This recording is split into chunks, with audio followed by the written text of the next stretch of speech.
Cette émission a été réalisée par les élèves de 6e du Collège Condorcet dans le cadre d'un atelier scolaire conçu et animé par Sandra Tillier de Radio Aléo.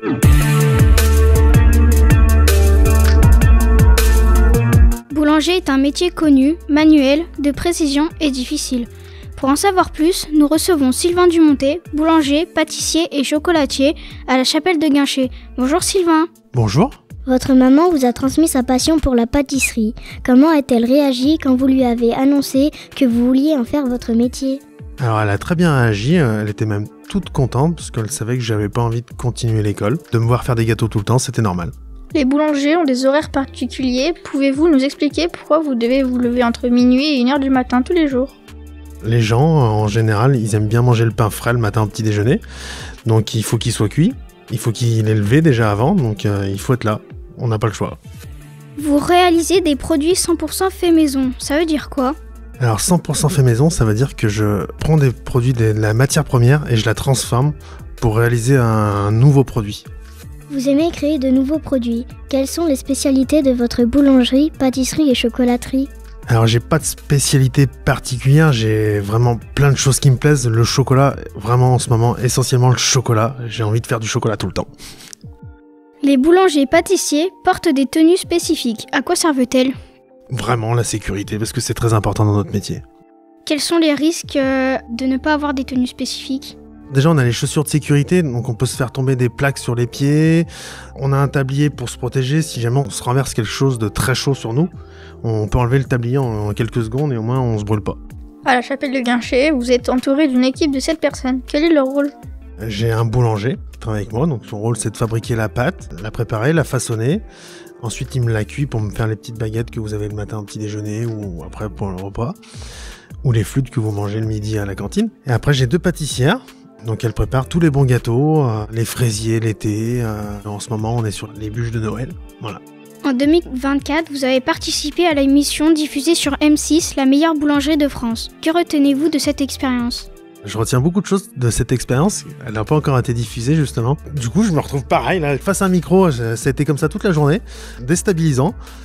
Par contre, il y a eu un échange avec beaucoup de personnes qui m'ont montré d'autres facettes de mon métier où on n'a pas l'habitude parce que on a toujours la tête dans le guidon. Il faut avancer, il faut produire tout le temps. Et là, justement, ça m'a permis de lever un peu le pied, ça m'a fait du bien. D'être obligé de faire de nouvelles choses. Vous vous levez très tôt et vous n'avez pas pris de vacances depuis 1 an.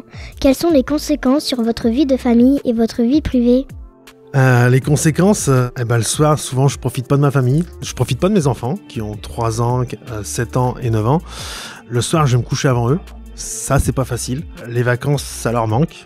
Vraiment, de pas me voir autant qu'ils aimeraient. Puis moi aussi, j'aimerais les voir un peu plus. Elles sont prévues, là, mois de février. Je pars à Malte. Vous avez décidé récemment de vendre votre boulangerie située à Anse. Pouvez-vous nous expliquer pourquoi ? Une boulangerie, comme vous l'avez compris, c'est beaucoup d'heures, beaucoup de travail. De boulangerie, il y a plus de travail forcément, mais il y a la gestion administrative, tous les papiers, la gestion humaine. Et là, aujourd'hui, j'en avais marre. Je voulais justement relâcher un peu et j'espère profiter un peu plus de ma famille, justement. Vous aimez les défis et les nouveautés. Quels sont les projets que vous avez en tête actuellement ? Mon projet actuellement, c'est sur le chocolat. J'ai acheté une machine dernièrement pour pouvoir faire des petites billes en chocolat que vous connaissez tous, comme les Maltesers. Et là, justement, c'est mon but de fabriquer ce genre de produit. Pas les mêmes, meilleurs. Il est parfois difficile d'avoir de nouvelles idées. Comment trouvez-vous l'inspiration pour vos créations ?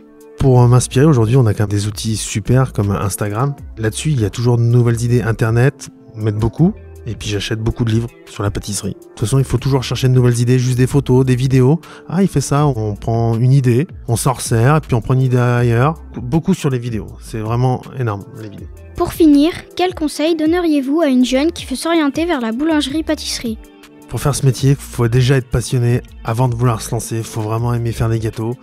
Il faut se dire, je veux faire ça et rien d'autre. Parce que quand on rentre dans ce métier, c'est une vie, on vit pour ça, c'est vraiment tellement prenant qu'on vit plus pour notre métier que pour le reste.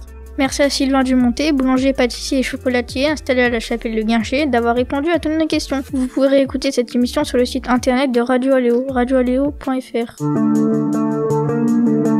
Cette émission a été réalisée par les élèves de 6e du Collège Condorcet dans le cadre d'un atelier scolaire conçu et animé par Sandra Tillier de Radio Aléo.